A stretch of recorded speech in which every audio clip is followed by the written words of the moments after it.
बिस्मिल्लाहिर्रहमानिर्रहीम। Welcome to mid term preparation video of linear algebra MTH 501। सबसे पहले हम इंट्रोडक्शन देख लेते हैं। हमारे पास जो अलजबरा है वो मोहम्मद इब्ने मूसा अल ख्वारज़मी भाई थे जिन्होंने बुक लिखी थी हिस्ब अलजबर उल मुकाबला। तो इसकी जो बुक थी अलजबर, उसके अंदर रूल्स प्रेजेंट किए गए थे फॉर सॉल्विंग द इक्वेशंस, और यहाँ से अलजबरा का वर्ड निकला था, यहीं से एल्गोरिदम का वर्ड निकला था। अलजबरा की डेफिनेशन देखते हैं। Algebra is the part of mathematics in which unknown quantities are found with the help of relations between unknown and known। Algebra में जो लेटर्स होते हैं उनको समटाइम्स यूज़ किया जाता है इन प्लेसेस ऑफ नंबर्स, जिन लेटर्स को हम वेरिएबल्स भी कहते हैं। नेक्स्ट हमारे पास ये है कि 4x जैसे है, ये एक अलजेब्रिक टर्म है। इसके अंदर जो 4 है वो कोफिशिएंट है या कांस्टेंट भी बोल सकते हैं, और x जो है इसके अंदर वेरिएबल है। अलजबरा जो है एक प्रॉब्लम सॉल्विंग का टूल है, और हमारे पास जो अलजबरा है ये मैथमेटिक्स का टूल है जो प्रॉब्लम सॉल्व करने के लिए यूज़ होता है। अलजबरी का एक्सप्रेशन की एक एग्जांपल हमारे पास गिवन है, यहाँ पे 8x square plus 9x minus 1 ये अलजबरी का एक्सप्रेशन है। इसके अंदर 8, 9 और -1 ये कोफिशिएंट्स हैं, x स्क्वायर और x जो है ये हमारे पास वेरिएबल्स हैं। इसके बाद हमारे पास लीनियर अलजबरा क्या है। Linear algebra is the study of linear set of equations and their transformation properties. एक तो लीनियर सेट ऑफ इक्वेशंस भी आ जाती हैं, और उसके अलावा उनकी ट्रांसफॉर्मेशन की कुछ प्रॉपर्टीज़ भी आ जाती हैं लीनियर अलजबरा के अंदर। ठीक है, लीनियर अलजबरा की डिफरेंट एप्लीकेशंस हैं, ये इतना इंपॉर्टेंट नहीं है एग्ज़ाम के लिए। इसके बाद ये सारा हम स्किप करते हैं क्योंकि ज़्यादा इसके अंदर इंट्रोडक्शन है। फिर हम नेक्स्ट चैप्टर पे जब मूव करते हैं तो हमारे पास लेक्चर नंबर 2 के अंदर मैट्रिक्स का इंट्रोडक्शन आता है, जिसके अंदर मैट्रिक्स की बेसिक प्रॉपर्टीज़ हैं जो हमने एफएससी और मैट्रिक में कवर की होती हैं। तो मैट्रिक्स क्या है? एक कलेक्शन है नंबर्स और फंक्शंस का जो रोज़ और कॉलम्स में अरेंज करती जाती हैं और एक रेक्टेंगुलर के अंदर बाउंड करती जाती हैं। ठीक है, तो हमारे पास जो ऑर्डर ऑफ मैट्रिक्स है ये होता है साइज ऑफ द मैट्रिक्स, जो रोज़ और कॉलम्स पर डिपेंड करता है। रोज़ मल्टीप्लाई बाय कॉलम या m मल्टीप्लाई बाय n, इसको हम जनरली लिख रहे होते हैं। ठीक है, हमारे पास जनरल जो मैट्रिक्स होता है वो इस फॉर्म में होता है। ठीक है, इसके अंदर A1 स्टार्ट होता है, AM n पे ये खत्म होता है, अगर m multiply by n order का मैट्रिक्स है। ठीक है, अब ये जो मैट्रिक्स है इसके अंदर 2 रोज हैं और 3 कॉलम है, तो ये हमारे पास 2 मल्टीप्लाई बाय 3 ऑर्डर का मैट्रिक्स है। स्क्वायर मैट्रिक्स वो मैट्रिक्स होता है जिसके अंदर नंबर ऑफ रोज और नंबर ऑफ कॉलम्स इक्वल होते हैं। ठीक है, उसके बाद हमारे पास अगर दो मैट्रिक्स की अगर हम इक्वलिटी को कंसीडर करें कि दो मैट्रिक्स इक्वल हैं, तभी इक्वल होंगे जब उनकी डायमेंशन भी इक्वल है, यानी वो सेम ऑर्डर के हैं। ठीक है, और उसके अलावा उनके जो क्रॉसपोंडिंग एलिमेंट्स हैं वो भी इक्वल हैं। जैसे दो मैट्रिक्स सेम ऑर्डर के, अब इनके जो क्रॉसपोंडिंग एलिमेंट्स हैं वो भी इक्वल होने चाहिए, तभी ये मैट्रिक्स इक्वल होंगे। कॉलम मैट्रिक्स वो होता है जिसके अंदर सिर्फ रोज होती हैं और कॉलम एक ही होता है। रो मैट्रिक्स वो होता है जिसके अंदर डिफरेंट कॉलम्स होते हैं लेकिन रो एक ही होती है। ठीक है, उसके बाद हमारे पास मल्टीपल ऑफ मैट्रिक्स होते हैं जिसको स्केलर कहते हैं। जब इसको मैट्रिक्स से मल्टीप्लाई करते हैं तो उसको इंडिविजुअल तमाम एलिमेंट्स के साथ हमें मल्टीप्लाई करना पड़ता है। उसके बाद हम नेक्स्ट कॉन्सेप्ट देखते हैं कि हमारे पास एडिशन ऑफ मैट्रिक्स है। एडिशन ऑफ मैट्रिक्स के लिए यही होना चाहिए कि दोनों मैट्रिक्स सेम ऑर्डर के हों, और उसके बाद हम क्रॉसपॉन्डिंग एलिमेंट तमाम एलिमेंट को हर एलिमेंट के अंदर ऐड करके जो मैट्रिक्स जनरेट करते हैं वो A+B के इक्वल होता है। ठीक है, उसके बाद हमारे पास नेक्स्ट जो कॉन्सेप्ट है वो ये है कि डिफरेंसेज ऑफ मैट्रिसेस। डिफरेंस अगर A-B निकालना है तो पहले हम क्या करेंगे, B के तमाम एलिमेंट्स को माइनस से मल्टीप्लाई कर देंगे और फिर A में तमाम एलिमेंट्स को ऐड कर देंगे। इसके लिए भी जो ऑर्डर है सेम होना चाहिए दोनों मैट्रिसेस का। मल्टीप्लिकेशन ऑफ मैट्रिक्स इस तरह होती है, इसमें ये होता है कि हम क्या करते हैं, इस पूरी रो को इस कॉलम से मल्टीप्लाई करते हैं। इसके अंदर क्या करते हैं, सबसे पहले पहली एंट्री पहले एंट्री से मल्टीप्लाई होगी कॉलम्स के, उसके बाद प्लस करेंगे सेकंड जो एंट्री होगी वो सेकंड कॉलम की एंट्री से मल्टीप्लाई होगी, फिर प्लस करेंगे तो उसके बाद हमारा पहला एलिमेंट जनरेट हो जाएगा। फिर इसी रो को इस कॉलम के साथ मल्टीप्लाई करेंगे तो हमारा जो रिजल्टेंट मैट्रिक्स है उसका सेकंड एलिमेंट जनरेट हो जाएगा। इस तरह हम मल्टीप्लिकेशन परफॉर्म करते हैं। ठीक है, उसके बाद हमारे पास अगर मल्टीप्लिकेशन पॉसिबल है या नहीं ये हमने देखना होता है, तो उसके लिए अगर हमारे पास मैट्रिक्स है m मल्टीप्लाई बाय n, दूसरे मैट्रिक्स है n मल्टीप्लाई बाय p, तो इनकी जो इंडन एंट्रीज हैं वो बराबर होनी चाहिए। जो रिजल्टेंट मैट्रिक्स है उसका जो ऑर्डर होगा वो m मल्टीप्लाई बाय p के बराबर आएगा। ठीक है, उसके बाद हमारे पास ये है कि मैट्रिक्स मल्टीप्लिकेशन होती है, ये कम्यूटेटिव नहीं होती लेकिन ये एसोसिएटिव होती है, यानी ए बी जो है ये बी ए के इक्वल नहीं होता, लेकिन अगर हमारे पास एसोसिएटिव प्रॉपर्टी है वो अप्लाई होती है। मल्टीप्लिकेटिव आइडेंटिटी एक आइडेंटिटी मैट्रिक्स होता है, जब इसको किसी भी मैट्रिक्स से मल्टीप्लाई करते हैं तो मैट्रिक्स सेल्फ रिटर्न हो जाता है। ठीक है, जैसे हम यहाँ पर ए मैट्रिक्स है, ए के साथ आइडेंटिटी को मल्टीप्लाई करेंगे ए वापस रिटर्न हो जाएगा। उसके बाद नेक्स्ट हमारे पास कॉन्सेप्ट है जीरो मैट्रिक्स और नल मैट्रिक्स। कोई भी मैट्रिक्स जिसकी तमाम एंट्री जीरो के बराबर हो वो नल मैट्रिक्स या जीरो मैट्रिक्स कहलाता है, और इसको डिनोट किया जाता है कैपिटल ओ से। उसके बाद हमारे पास एसोसिएटिव लॉ होता है मल्टीप्लिकेशन का, वो अप्लाई करता है मैट्रिक्स के अंदर, यानी ए बी सी जो है इसको आप पहले बी सी को आपस में मल्टीप्लाई करें, फिर ए से मल्टीप्लाई करेंगे, ए बी को आपस में मल्टीप्लाई करें, फिर सी से मल्टीप्लाई करेंगे, एसोसिएटिव प्रॉपर्टी अप्लाई होती है। इसके अलावा डिस्ट्रीब्यूटिव लॉ भी मैट्रिक्स में अप्लाई होता है। जिसके अंदर हम बी प्लस सी करके फिर ए से मल्टीप्लाई करेंगे, अलग अलग मल्टीप्लाई करेंगे, या इस तरह हम पहले ए प्लस बी मल्टीप्लाई करके फिर सी से मल्टीप्लाई करेंगे, अलग अलग मल्टीप्लाई करेंगे, दोनों केसेस में रिजल्ट सेम आता है। इसके बाद हमारे पास क्या होता है कि जो हमारे पास रियल नंबर के अरिथमेटिक रूल्स होते हैं, जैसे A B is equal to C D के अंदर हम कहते हैं कि A is not equal to zero then B is equal to C, law of cancellation, ये मैट्रिक्स पे अप्लाई नहीं कर रहा होता हर वक्त। और अगर A B is equal to zero तो at least one of the factor या ए बी जीरो होना चाहिए, बी जीरो होना चाहिए, ये भी मैट्रिक्स पे अप्लाई नहीं करता। तो ये कभी कभी अप्लाई कर रहे होते हैं, हर वक्त अप्लाई नहीं कर रहे होते। तो रियल नंबर के सारे रूल्स हम मैट्रिक्स पे अप्लाई नहीं करते। सारे जो हमारे पास लॉज हैं डिस्ट्रीब्यूटिव एसोसिएटिव वो अप्लाई होते हैं हमारे पास और कम्यूटेटिव एडिशन के अंदर, लेकिन मल्टीप्लिकेशन में कम्यूटेटिव लॉ हमारे पास अप्लाई नहीं होता। डिटर्मिनेंट मैट्रिक्स का कैसे कैलकुलेट करते हैं? फॉर एग्जांपल हमारे पास ये मैट्रिक्स है, तो हम इसके अंदर हम अगर 2 by 2 का मैट्रिक्स है, फॉर एग्जांपल ये हमारे पास रो नहीं थी, तो हम इस क्या करते हैं 2 by 2 के मैट्रिक्स के अंदर इन दो वैल्यूज़ को आपस में मल्टीप्लाई करते हैं, फिर माइनस करते हैं, इन दो वैल्यूज़ को आपस में मल्टीप्लाई करते हैं। अगर हमारे पास ज़्यादा ऑर्डर का मैट्रिक्स है तो उसके लिए हम क्या करते हैं, कोई भी एक रो या कॉलम फिक्स कर लेते हैं। फॉर एग्जांपल हम ये कॉलम फिक्स कर लेंगे, तो पहले जब ये एलिमेंट जो होगा इसको लिखेंगे, साथ में ब्रैकेट में इसकी रो और इसके कॉलम को इग्नोर करके बाकी तमाम डिटर्मिनेंट लिखेंगे, फिर माइनस का साइन लगाएंगे नेक्स्ट एलिमेंट के साथ, इसी तरह लिखेंगे, इसकी कॉलम और इसकी रो को इग्नोर करेंगे और बाकी फिर हम डिटर्मिनेंट लिख देंगे। और इसी तरह थर्ड एलिमेंट जो होगा उसके साथ हम उसके कॉलम और रो को इग्नोर करेंगे और बाकी जो हमारे पास मैट्रिक्स होगा उसको हम इस तरह से लिख देंगे। तो ये हमारा डिटर्मिनेंट कैलकुलेट करने का तरीका होता है। इसके बाद हमारे पास ट्रांसपोज ऑफ मैट्रिक्स ये होता है कि हमारे पास जो रोज होती है उसको कॉलम्स में कन्वर्ट कर देते हैं और जो हमारे पास कॉलम्स होते हैं उनको रोज में कन्वर्ट कर देते हैं। तो ये ट्रांसपोज होता है किसी भी मैट्रिक्स का। ट्रांसपोज की कुछ प्रॉपर्टीज होती हैं कि जो ट्रांसपोज का जो मैट्रिक्स होता है, जब मैट्रिक्स के ट्रांसपोज का ट्रांसपोज लिया जाए तो मैट्रिक्स सेल्फ रिटर्न हो जाता है। ट्रांसपोज ऑफ मैट्रिक्स जो है अगर किसी स्केलर से मल्टीप्लाई कर दिया जाए तो उसके पास constant time to this transpose of the matrix हमारे पास कैलकुलेट हो जाता है। ठीक है, यानी ये चीज़ हमारे पास है कि अगर हम स्केलर से मल्टीप्लाई करके फिर ट्रांसपोज लें या ट्रांसपोज लेकर स्केलर से मल्टीप्लाई करें, दोनों चीज़ बराबर होंगी। Transpose of sum of two matrix is equal to sum of their transposes, यानी सम लेकर ट्रांसपोज लें या अलग अलग ट्रांसपोज लें, ये दोनों चीज़ें इक्वल होंगी। प्रोडक्ट ऑफ टू मैट्रिक्स का ट्रांसपोज लें या अलग अलग ट्रांसपोज लें तो ये रिवर्स के बराबर होगा, रिवर्स्ड ऑर्डर के बराबर होगा। बी पहले आ जाएगा, ए बाद में चला जाएगा। इस तरह प्रोडक्ट ऑफ मल्टीपल मैट्रिसेस में भी ये चीज़ अप्लाई होती है। ए बी सी मल्टीप्लाई करके ट्रांसपोज लें या सी का ट्रांसपोज लें, ये भी रिवर्स ऑर्डर में चला जाता है। ठीक है, तो उसके बाद हमारे पास मल्टीप्लिकेटिव इनवर्स होता है कि हम कोई भी हमारे पास मैट्रिक्स है जो उसको इसके इनवर्स से मल्टीप्लाई करेंगे तो हमारे पास आइडेंटिटी मैट्रिक्स रिटर्न हो जाता है, तो वो उसका इनवर्स कहलाता है। सिंगुलर और नॉन सिंगुलर मैट्रिक्स डिटर्मिनेंट से कैलकुलेट किए जा सकते हैं कि अगर हमारा डिटर्मिनेंट जीरो के इक्वल नहीं है इसका मतलब हमारा मैट्रिक्स जो है वो नॉन सिंगुलर है, और अगर हमारा मैट्रिक्स जीरो के इक्वल आ जाता है डिटर्मिनेंट मैट्रिक्स का तो ये हमारा मैट्रिक्स सिंगुलर होता है। उसके बाद हमारे पास सिंगुलर नॉन सिंगुलर मैट्रिक्स जो है ये कॉन्सेप्ट हमारे पास इंडिपेंडेंट लीनियर इंडिपेंडेंट इंडिपेंडेंट में भी आएगा, वो भी हम देखेंगे। माइनर क्या होता है मैट्रिक्स का?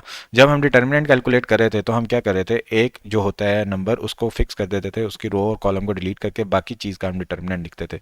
तो जब टू के लिहाज से मैंने ये चीज़ लिखी तो ये टू का माइनर कहलाता है। ठीक है, अगर हमारे पास ए स्क्वायर मैट्रिक्स है एन बाई एन का, माइनर आई जे जो होगा इसमें हम क्या करेंगे, ith रो और jth कॉलम को इग्नोर कर देंगे, डिलीट कर देंगे, बाकी जो हमारे पास मैट्रिक्स बचेगा उसका डिटर्मिनेंट माइनर कहलाता है। ठीक है, उसके बाद को फैक्टर क्या होता है कि हमारे पास माइनर को जब मल्टीप्लाई कर देते हैं क्रॉसपॉन्डिंग उसके साइन से। ठीक है, पहला जो एलिमेंट है उसके लिए पॉजिटिव होगा, फिर नेगेटिव, फिर पॉजिटिव, अल्टरनेटिंग साइन होंगे, फिर नेगेटिव पॉजिटिव नेगेटिव, फिर पॉजिटिव नेगेटिव पॉजिटिव, ये साइंस होते हैं। कैसे कैलकुलेट हो रहे होते हैं कि हमारे पास जो एलिमेंट का आई जे रो नंबर होता है और कॉलम नंबर होता है उनको पावर में प्लस करते हैं, -1 raise to power row plus column जो भी होगा। अब ये अगर इवन आता है तो हमारे पास प्लस का साइन हो जाएगा, अगर ये ऑड आता है तो हमारे पास माइनस का साइन होगा। इस तरह हमारे पास साइन अल्टरनेट करते रहते हैं। थ्योरम हमारे पास ये कहता है कि अगर ए स्क्वायर मैट्रिक्स है एन बाई एन का, तो जो मैट्रिक्स है उसका मल्टीप्लिकेटिव इनवर्स तभी होगा जब ये नॉन सिंगुलर होगा। यानी अगर हमारा डिटर्मिनेंट है मैट्रिक्स का, अगर हम डिटर्मिनेंट निकालें तो वो अगर जीरो के बराबर ना आए, ठीक है, नॉट इक्वल टू जीरो हमारा डिटर्मिनेंट, तभी है जो हमारा मैट्रिक्स होता है वो नॉन सिंगुलर होता है, तभी उसका इन्वर्स पॉसिबल है, वरना उसका इन्वर्स पॉसिबल नहीं है।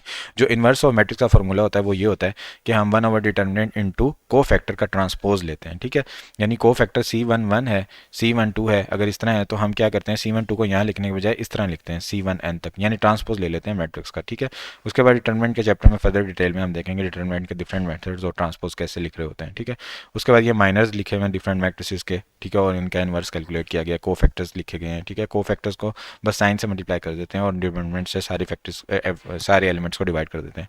डेरिवेटिव अगर हमने कोई मैट्रिक्स का लेना हो तो हम क्या करते हैं कि हमारे पास एक मैट्रिक्स है, ठीक है, उसकी तमाम वैल्यूज़ ये हैं और ये इसकी ऑर्डर है m बाई n। अगर इसका डेरिवेटिव लेंगे तो तमाम एंट्रीज का डेरिवेटिव लेना पड़ेगा, वही उस मैट्रिक्स का डेरिवेटिव होगा।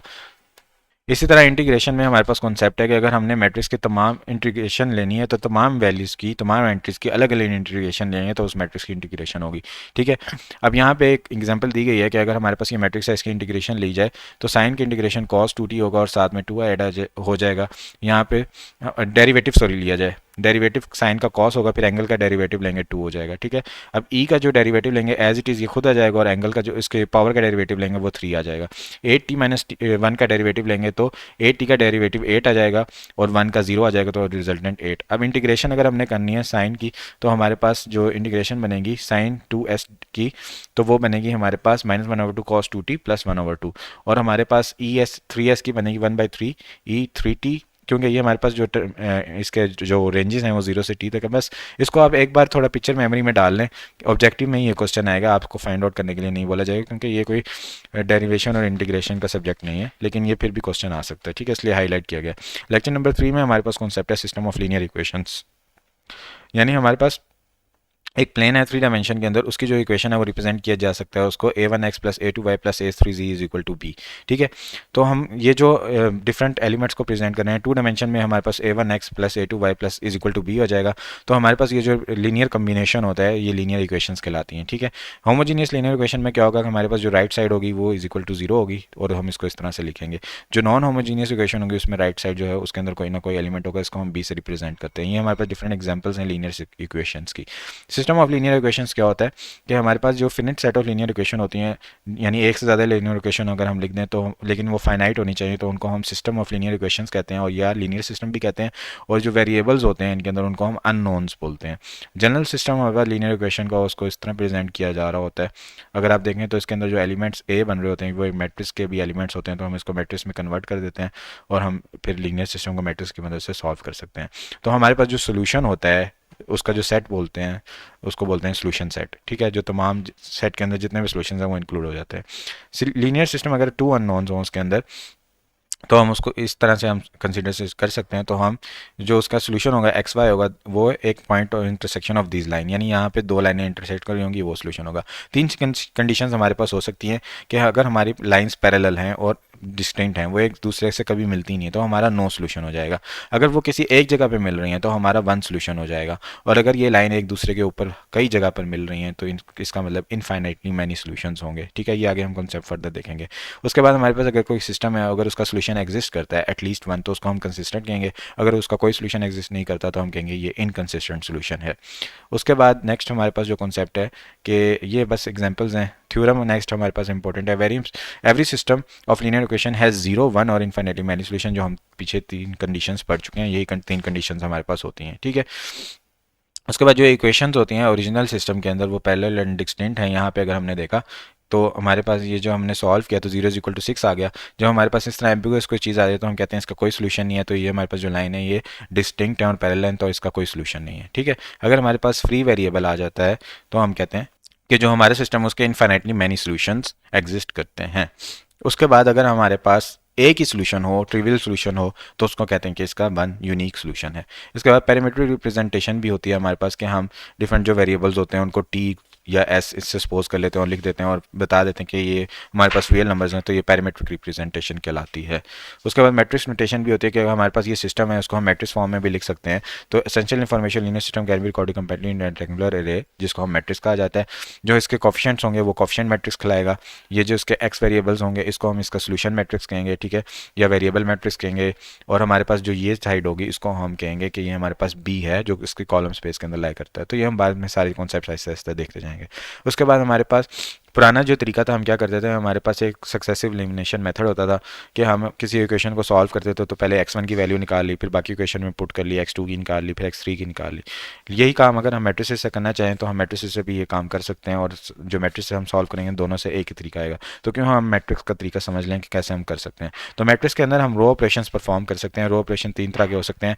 एक रो के अंदर हम दूसरी रो का sum non zero multiple add कर सकते हैं। ठीक है, उसके अलावा इंटरचेंज करते हैं 2 रोज को, या हम ऑल एंट्रीज ऑफ अ रो को बाय या नॉन जीरो कांस्टेंट से मल्टीप्लाई कर सकते हैं। ये 3 रो ऑपरेशन हम किसी रो में परफॉर्म कर सकते हैं। जब हम ये ऑपरेशन किसी मैट्रिक्स में परफॉर्म करेंगे तो हमारे पास जो मैट्रिक्स जनरेट होगा उसको हम रो इक्विवेलेंट मैट्रिक्स कहते हैं कि ये रो ऑपरेशन से जनरेट हुआ है। अगर एगमेंटेड मैट्रिक्स टू लीनियर सिस्टम का रो इक्विवेलेंट हो, ठीक है, तो हमारे पास जो दो सिस्टम होंगे उनका सेम सोल्यूशन सेट होगा। यानी दो सिस्टम थे, हमने जब उनके ऊपर रो ऑपरेशन किए तो एक ऑगमेंटेड मैट्रिक्स रो इक्विवेलेंट हो गया, यानी सेम रो ऑपरेशन करने से सेम मैट्रिक्स जनरेट हो गया, तो जो दोनों सिस्टम उनका सेम सोल्यूशन सेट होगा। ठीक है, अब 2 फंडामेंटल क्वेश्चन यहाँ पे हैं, ये आप खुद ही सोचते रहिएगा बाद में कि इनका क्या जवाब हो सकता है। बाकी हमारे पास एक और कॉन्सेप्ट ये है कि अगर हमारे पास, ये पहले मैं बता चुका हूँ, अगर हमारे पास कोई एम्बिगुअस चीज़ ऐसे आ गई तो इसका मतलब कि कोई सोल्यूशन एग्जिस्ट नहीं करता, वो सिस्टम इनकन्सिस्टेंट होगा। अगर हमारे पास फ्री वेरिएबल आ जाते हैं तो हम कहेंगे कि हमारे पास सिस्टम के टू मैनी सोल्यूशंस हैं। और अगर हमारे पास यहाँ पे तीनों की वैल्यूज आ जाती हैं, x1 की भी, x2 की भी, x3 की भी, तो हम कहते हैं कि इसका सिर्फ एक यूनिक सोल्यूशन है, इसके अलावा इसका कोई सोल्यूशन नहीं है। तो तीन ही हमारे पास पॉसिबिलिटीज होती हैं, यूनिक सोल्यूशन होता है, या नो सोल्यूशन होता है, या इनफाइनाइटली मैनी सोल्यूशंस होते हैं।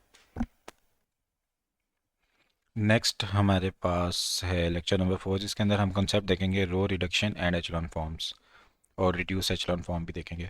तो सबसे पहले हमारे पास एचलॉन फॉर्म वो होती है कि जिसके अंदर ऑल नॉन ज़ीरो रोज़ होती हैं, वो ज़ीरो रोज से ऊपर होती हैं, और हमारे पास जो लीडिंग एंट्री होती है रो की in a column to the right of the leading entry of the row above it.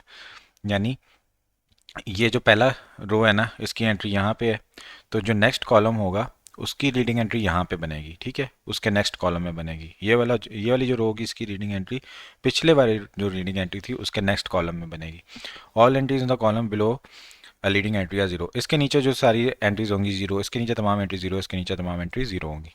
Reduce echelon form में क्या होगा, दो चीज़ें एक्स्ट्रा आ जाएंगी। पहली तीन चीज़ें तो होंगी होंगी, leading entry each non zero row is one, leading entry का वन होना ज़रूरी है।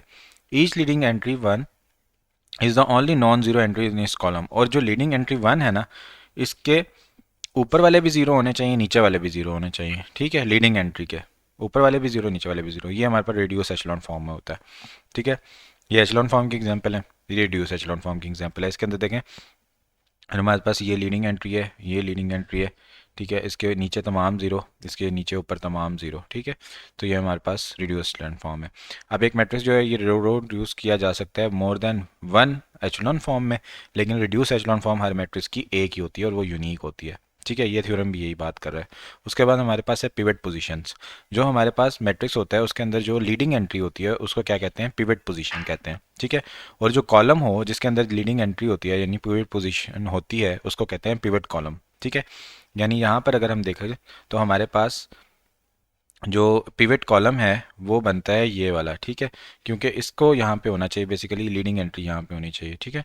तो इसको हम जब मतलब हम यही करते हैं कि जब हमने क्या कहते हैं रिड्यूस एचलॉन फॉर्म में जाना होता है तो उसके लिए कुछ स्टेप्स फॉलो करते हैं। सबसे पहले हम नॉन जीरो एंट्रीज को सबसे ऊपर लेके आते हैं, उसके नीचे वाले तमाम जीरो बनाते हैं, फिर सेकंड पिवट सेलेक्ट करते हैं, ठीक है, उसके नीचे वाले तमाम जीरो बनाते हैं, फिर इसके पिवट सेलेक्ट करते हैं, उसके नीचे वाले तमाम जीरो बनाते हैं। रिड्यूस एचलॉन फॉर्म में नीचे ऊपर वाले दोनों जीरो बनाते हैं, ठीक है, एचलॉन में सिर्फ नीचे वालों को जीरो बनाते हैं। तो ये हमारे पास कंसेप्ट हैं। पिवट एलिमेंट क्या होता है, नॉन जीरो नंबर, ठीक है, जो पिवट पोजीशन के ऊपर पड़ा होता है, इसको क्या कहते हैं, पिवट एलिमेंट। और इसकी मदद से हम जीरो क्रिएट कर रहे होते हैं उसके नीचे, ठीक है, उसको मल्टीप्लाई करके किसी नंबर से बाकी रो में ऐड करते हैं तो जीरो जनरेट हो रहा होता है। रो रिड्यूस एल्गोरिदम जो है इसके 4 स्टेप होते हैं, और पांचवा स्टेप अगर हम करें तो फिर हमारे पास रिड्यूस एचलॉन फॉर्म बन जाती है। एचलॉन फॉर्म में जाने के लिए 4 स्टेप होते हैं, रिड्यूस एचलॉन फॉर्म में जाने के लिए पांचवा स्टेप हमें फॉलो करना पड़ता है। अब स्टेप्स क्या होते हैं, सबसे पहले हम क्या करते हैं कि left most non zero column से स्टार्ट करते हैं, ये पिवट कॉलम होता है, और पिवट पोजीशन को टॉप पे ले आते हैं, ठीक है। उसके बाद पिवट पोजीशन टॉप पे लाने के बाद हम क्या करेंगे कि इसके नीचे वाले जो तमाम एंट्रीज हैं उनको जीरो बनाने हैं। So non zero entry pivot column में सेलेक्ट करेंगे, यहाँ पे हमने ये किया, इंटरचेंज किया और पिवट पोजीशन को पहले नंबर पे लेकर आ गए, ठीक है। रो रिप्लेसमेंट ऑपरेशंस किया और जीरो और नीचे तमाम हमने बना दिए, ठीक है। यानी इसका कोई मल्टीपल इसके अंदर तमाम में ऐड करेंगे, जीरो बन जाएगा, ठीक है। अब हम क्या करें कि रो कंटेन द पिवट पोजीशन को कवर कर दें, यानी इसको छुपा दें, ये जो पिवट पोजीशन वाली रो थी, और इसके नीचे जो कॉलम है इसको भी छुपा दें, ठीक है। और हम ये वाले जो काम है इसका अब बना दें नया मैट्रिक्स, और इसको ये पहली पोजीशन बन जाएगी, इसके नीचे वाले तमाम हमने जीरो बनाने हैं। फिर ये काम हमने कर दिया, इनको छुपा दें, इसके साथ करते रहें, repeat the process until there are no more non zero rows to modify. अब ये जो स्टेप कवर हम रो वन कवर किया हमने स्टेप वन में, ये शो करता है कि column to next pivot column होगा, और स्टेप टू के लिए हम सेलेक्ट करेंगे पिवट टॉप एंट्री इसको जो कॉलम टू की होगी, ठीक है। उसके बाद हमारे पास स्टेप 3 के मुताबिक ऑल एंट्रीज जो कॉलम में है वो लीडिंग एंट्री के नीचे ज़ीरो होनी चाहिए, ठीक है। और क्या करेंगे अब हम इसी तरह मैं सारी चीज़ें बता चुका हूँ, कवर करेंगे और उनको करने की कोशिश करेंगे। अब पांचवा स्टेप ये होता है कि लीडिंग एंट्री को 1 बना दें, ठीक है। और जो अदर एंट्रीज 1 के नीचे वाली तो ज़ीरो बन चुकी हैं, इसके ऊपर वाली है ना उनको भी ज़ीरो बनाए। जैसे इसके ऊपर वाली को ज़ीरो बनाए, इसके ऊपर वाली को भी ज़ीरो बनाए, ठीक है। तो ये हमारे पास रिड्यूस एचेलॉन फॉर्म बन जाएगी। जैसे यहाँ पे ज़ीरो बन चुकी हैं और ये भी ज़ीरो बन चुकी है। अब लीनियर सिस्टम का जब हम सोल्यूशन निकालते हैं तो ये एल्गोरिदम अगर हम अप्लाई करें किसी ऑगमेंटेड मैट्रिक्स का लेके सिस्टम का ऑगमेंटेड मैट्रिक्स, तो हमारे पास सोल्यूशन सेट जनरेट हो जाता है लीनियर सिस्टम का, ठीक है। जैसे यहाँ पर हमारे पास एक इक्वेशन है, इसको रो रिड्यूस एचेलॉन फॉर्म में लेके गए तो हमें पता चल जाएगा x1 minus 5x3 is equal to 1, हम इस तरह लिख देंगे। x2 plus x3 is equal to 4, हम इस तरह लिख देंगे। 0 इज इक्वल टू 0, अब 0 इज इक्वल टू 0 का मतलब क्या होता है, इन्फिनेटली मैनी सोल्यूशंस एग्जिस्ट करते हैं क्योंकि फ्री वेरिएबल आ गया। तो ये जो हमारे पास सोल्यूशन होता है इसको हम general solution of the system कहते हैं, ठीक है। क्योंकि x3 की आप कोई भी वैल्यू ले लें डिफरेंट सोल्यूशन जनरेट हो जाएंगे, तो ये जनरल सोल्यूशन कहलाता है। उसके बाद हमारे पास अगर यहाँ पे देखें तो हमारे पास x4 x2 भी फ्री हैं, तो ये भी एक जनरल सोल्यूशन होता है। उसमें हम जनरल सोल्यूशन में फिर हम क्या करते हैं, सारे वेरिएबल्स को एक्सप्लिसिटली यहाँ पर लिख देते हैं, ठीक है। इसके बाद हमारा नेक्स्ट लेक्चर है लेक्चर नंबर 5, जिसके अंदर वेक्टर इक्वेशंस का कॉन्सेप्ट आता है। तो एक मैट्रिक्स है जिसके अंदर सिर्फ 1 कॉलम हो, ठीक है, जैसे ये सीधा सीधा मैट्रिक्स हो, इसको वेक्टर कॉलम वेक्टर कहते हैं या सिंपली वेक्टर भी कहते हैं, ठीक है। अगर रो वाला मैट्रिक्स लिखें और उसके ऊपर ट्रांसपोज लिख दें तो तब भी ये वेक्टर जनरेट हो रहा होता है। रो का ट्रांसपोज लेंगे तो कॉलम ही जनरेट हो रहा होगा, ठीक है। तो इसको ट्रांसपोज लिख के भी हम लिख सकते हैं। अब हमारे पास जो वेक्टर होते हैं 2 डायमेंशन के अंदर, ठीक है, वो क्या होते हैं, set of all near numbers the set of vectors with 2 entries, जिनके अंदर 2 एंट्रीज होंगी, ठीक है, उनको हम बोलेंगे कि ये 2 डायमेंशन के वेक्टर हैं। जिनके अंदर 3 एंट्रीज होंगी उनको बोलेंगे 3 डायमेंशन के वेक्टर हैं। जिनके अंदर n एंट्रीज होंगी उनको बोलेंगे n डायमेंशन के वेक्टर्स हैं, ठीक है। उसके बाद हमारे पास जो एलिमेंट्स के होते हैं सेट के वेक्टर्स के, ठीक है, उनको क्या कहते हैं, फील्ड कहा जाता है और एफ से इसको डिनोट करते हैं। अब इक्वलिटी ऑफ वेक्टर्स क्या होता है कि दो वेक्टर तभी इक्वल होंगे जब उनकी करस्पॉन्डिंग एंट्रीज इक्वल होंगी, ठीक है। यानी अब ये दो वेक्टर हैं, ये u is equal to v तभी होगा जब u1 और v1 बराबर होंगे एंड और u2 और v2 बराबर होंगे, करस्पॉन्डिंग एंट्री बराबर होंगी, तभी हमारे दोनों वेक्टर्स बराबर होंगे, तभी इक्वलिटी होगी, जैसे मैट्रिसेस में होती है। वेक्टर्स जो है ये कुछ भी नहीं होते, ऑर्डर पेयर्स होते हैं रियल नंबर्स के, जो कि पोजीशन ऑफ पॉइंट बता रहे होते हैं, एक्स कोऑर्डिनेट वाई कोऑर्डिनेट बता रहे होते हैं। 3 डायमेंशन में जाएंगे तो हमारे पास एक्स वाई जी आ जाएंगे, ठीक है, या x one x two x three भी हम लिख सकते हैं। एडिशन ऑफ वेक्टर्स वही रूल है जो मैट्रिक्स का होता है। स्केलर मल्टीप्लिकेशन भी मैट्रिक्स की तरह ही इसमें परफॉर्म कर रहे होते हैं, सारे एलिमेंट्स के साथ स्केलर को मल्टीप्लाई करते हैं।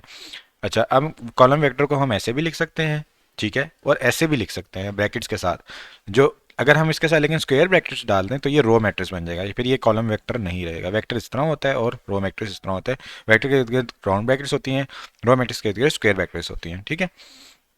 इसके बाद हमारे पास R3 डायमेंशन में जो वेक्टर्स होगा उसके अंदर क्या होगा, 3 मल्टीप्लाई बाय 1 कॉलम मैट्रिक्स होगा, यानी कॉलम एक होगा, रो 3 होंगी, यानी 3 एंट्रीज उसके अंदर होंगी। एन के अंदर क्या होगा, n एंट्रीज होंगी हमारे पास। अब ऐसा वेक्टर जिसके अंदर जीरो वेक्टर सारी वैल्यूज हों उसको जीरो वेक्टर कहते हैं, और जीरो से हम इसको डिनोट करते हैं। जैसे हमारे पास एक नल मैट्रिक्स था उसी तरह एक नल वेक्टर या जीरो वेक्टर भी होता है।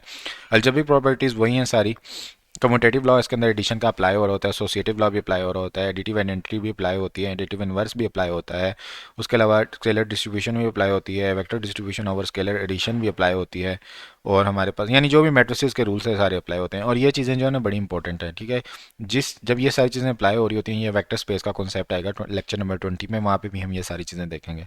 उसके बाद लीनियर कम्बिनेशन होता है हमारे पास, कि हमारे पास जितने भी वेक्टर्स थे अगर हम उन सारे वेक्टर्स को कांस्टेंट के साथ मल्टीप्लाई लिख के करके लिख दें, और एक y is equal to C1 V1 C2 V2, ये लीनियर कम्बिनेशन कहलाता है। और इसके जो वेट्स होते हैं वो ये कहलाते हैं। अगर ये तमाम वेट जीरो के बराबर हों तो ये लीनियरली इंडिपेंडेंट सेट बन जाता है, अगर ये नॉन जीरो के बराबर हों तो ये लीनियरली डिपेंडेंट सेट बन जाता है, ठीक है। यहाँ पे डिफरेंट एग्जांपल्स हैं कि हम लीनियर कम्बिनेशन में लिख सकते हैं नहीं लिख सकते, वो हमने लिख के चेक करना है, ठीक है। तो हम क्या करेंगे, फॉर एग्जाम्पल हमारे पास A1 A2 गिवन है और B गिवन है, हम क्या करें, कोई भी ले लें, C1 A1 C2 A2, C1 A2 plus C1 A1 plus C2 A2 is equal to B करें, और उसके बाद हम C1 C2 की वैल्यूज़ कैलकुलेट करें, ठीक है। हमारे पास जो वैल्यूज़ आएंगे उनसे पता चल जाएगा। ये हमारे पास अब यहाँ देखें ना 3 और 2 आए हैं, X1 X2 की वैल्यूज़, तो ये लीनियर कम्बिनेशन है और ये डिपेंडेंट भी है, ठीक है, क्योंकि जीरो वैल्यूज़ नहीं आई। उसके बाद हमारे पास स्पैनिंग सेट होता है। स्पैनिंग सेट क्या कहलाता है कि जितने भी वैक्टर्स हमारे लीनियर कम्बिनेशन के लिए अंदर इंक्लूड होते हैं, अगर हम उनको एक सेट की फॉर्म में लिख दें उसको हम स्पैन सेट बोलते हैं, और ये सबसेट होता है आर एन स्पैन का जनरेटेड बाय ये तमाम वेक्टर्स के, ठीक है। ये स्पैन होता है collection of all vector that can be written in the form. Linear combination के तमाम वेक्टर्स को अगर हम एक सेट के अंदर लिख दें, कांस्टेंट बता दें, तो हमारे पास ये स्पैनिंग सेट बन जाता है, ठीक है। जो सेट स्पैन होता है ये तमाम स्केलर मल्टीपल इसके अंदर इंक्लूडेड होते हैं, जैसे C one V one C two V two, ये सारे इसके अंदर इंक्लूडेड होते हैं। सी वन वी वन को हम बाकी के फॉर्म में भी स्केलर मल्टीप्लिकेशन की फॉर्म में लिख सकते हैं। जो जीरो वेक्टर होता है वो भी स्पैन के अंदर लाजमी इंक्लूड होता है, क्योंकि जीरो इज इक्वल टू बाकी तमाम वेक्टर्स के साथ प्लस करके जीरो जीरो लगा दें तो सब वेक्टर वैसे ही जीरो बन जाएंगे, तो जीरो भी इंक्लूडेड होता है हर वेक्टर के अंदर, ठीक है। उसके बाद ज्योमेट्रिक डिस्क्रिप्शन है, ये इतना इंपॉर्टेंट नहीं है।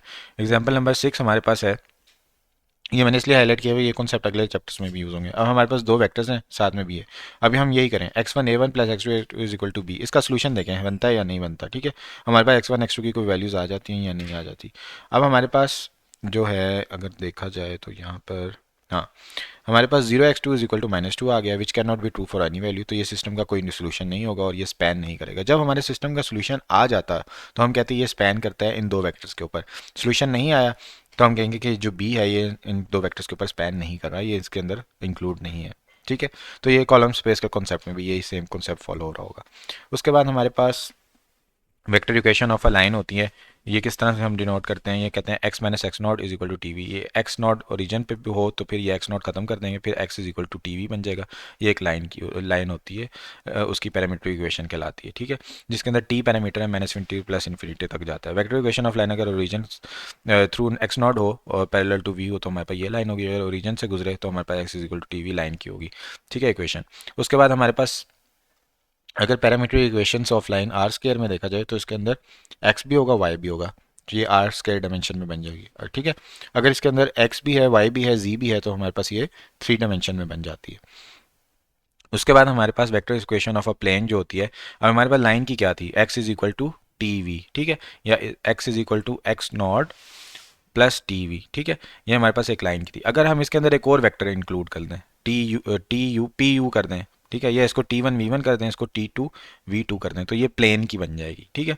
तो प्लेन की हमारे पास ये पैरामीट्रिक इक्वेशन होती है, जिसको vector equation of a plane कहा जाता है।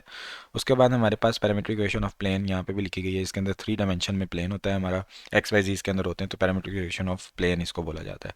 उसके बाद हमारे पास अगर अगर हम हमें कोई क्वेश्चन दिया जाए कि पैरामीट्रिक इक्वेशन निकाल के दिखाएं इस प्लेन की, तो हम क्या करेंगे, हम ना, अब यहाँ पे देखें V1 V2 में 3 एंट्रीज हैं, ये 3 डायमेंशन के अंदर है, तो हम x y और z तीन वैल्यूज़ को सपोज करेंगे और इसको लिख देंगे C1 V1 plus C2 V2 के इक्वल, ठीक है।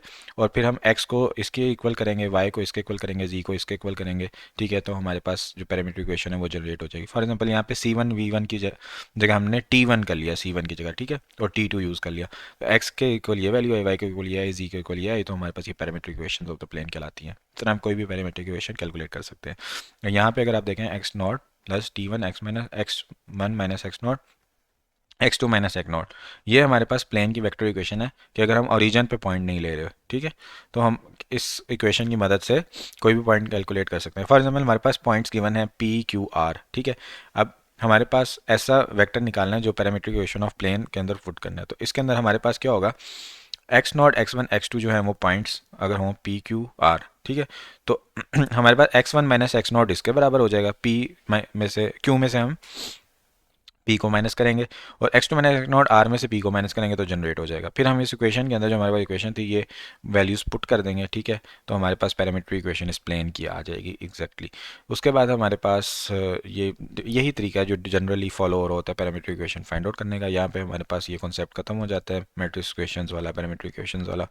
उसके बाद मैट्रिक्स इक्वेशन का कॉन्सेप्ट शुरू हो जाता है कि अगर हमारे पास ए एक मैट्रिक्स है एम बाई एन मैट्रिक्स और उसके कॉलम है A1 से लेके एन तक और एक्स जो है एन डायमेंशन के अंदर लाई करता है, तो हमारे पास एक इक्वेशन होती है प्रोडक्ट ऑफ ए एक्स लिखते हैं हम इसको, ठीक है, और लीनियर कम्बिनेशन होता है ए का corresponding entry x as weight, ठीक है।